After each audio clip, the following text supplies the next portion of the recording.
President Trump and the Republicans in Congress, I think, have done a pretty good job of getting inflation down from 9% to 3%. But we've got to do more.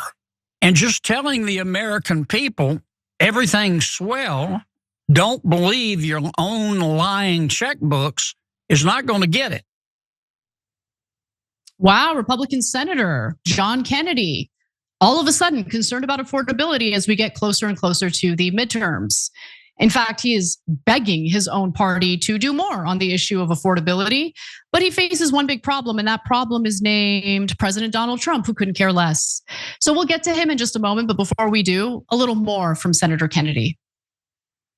When moms and dads lie down to sleep at night and can't, they're not lying there worried about or thinking about whether a man can breastfeed.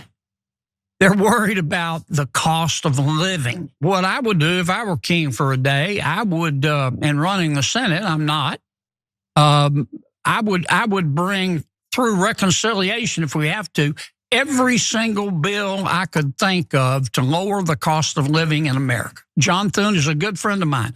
Only he can bring a bill to the Senate floor. I can't make him do it, but I have begged him, pretty please, with sugar on top and a cherry, to please bring bills to address the cost of living in America. Now, I haven't convinced him yet, and time's running out, but I'm going to keep chasing him on that like he stole Christmas, man.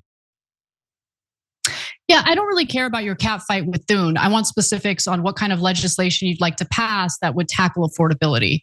No specificity at all, which signals to me, I'm really worried about the midterms. Let me give the appearance of being concerned about affordability. If you really want to do something, you should have drafted a bill, and you should be specific about what that bill would achieve, how it would achieve it, and use the bully pulpit to apply pressure to your party to get a vote on that bill.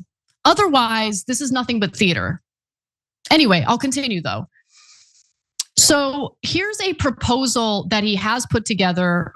And look, this gives me a little bit of hope. He apparently worked with Elizabeth Warren on it.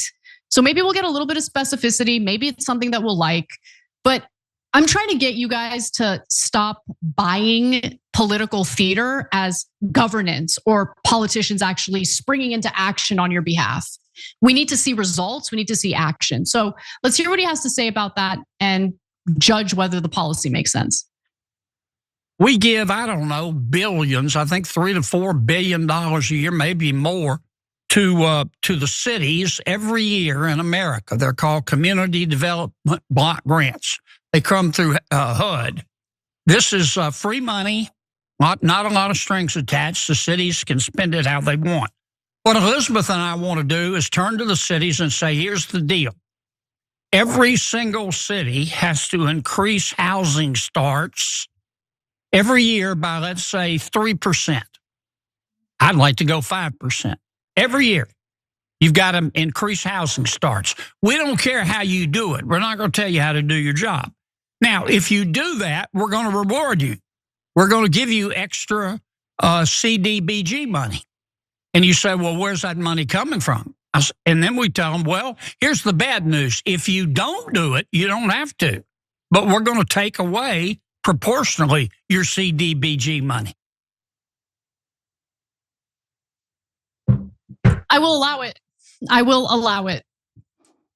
I will allow it. No. He okay, I'm actually impressed because he cut through the BS and actually tackled one of the main reasons why housing is unaffordable. We don't have enough housing. So I love the fact that he's proposing. Look, he needs to actually push for this legislation to get a vote. I think this is a really good idea. I think it's a better use of our federal resources. We need to incentivize state and local governments to build more housing. And this could potentially work. I actually am really interested in hearing more about this policy. Anyway, both Kennedy and his interviewer, Ben Shapiro, stated that Trump's policy of claiming that he wants to ban institutional investors from buying single family homes would not substantially lower prices. I actually agree. It might lower prices a little bit, but it's not the main issue when it comes to why housing is unaffordable. With that said, as we experience this housing shortage / crisis, I do think that institutional investors should be banned from buying homes that we don't have enough of. At least temporarily, there should be some sort of ban. But anyway, for the record, Kennedy isn't the only Senate Republican who's slamming his own party. When asked if his party is doing enough, Senator Tommy Tuberville, of all people, said, "Are we doing enough? We're not doing anything. Everybody's working on getting elected." I appreciate your candor, Mr. Tuberville. I appreciate your candor. I mean, what's the point of getting you reelected if you have no interest in doing anything for the people, right?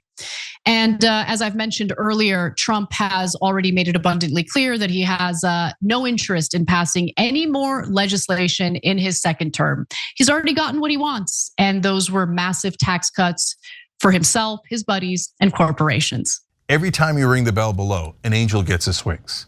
Totally not true, but it does keep you updated on our live shows.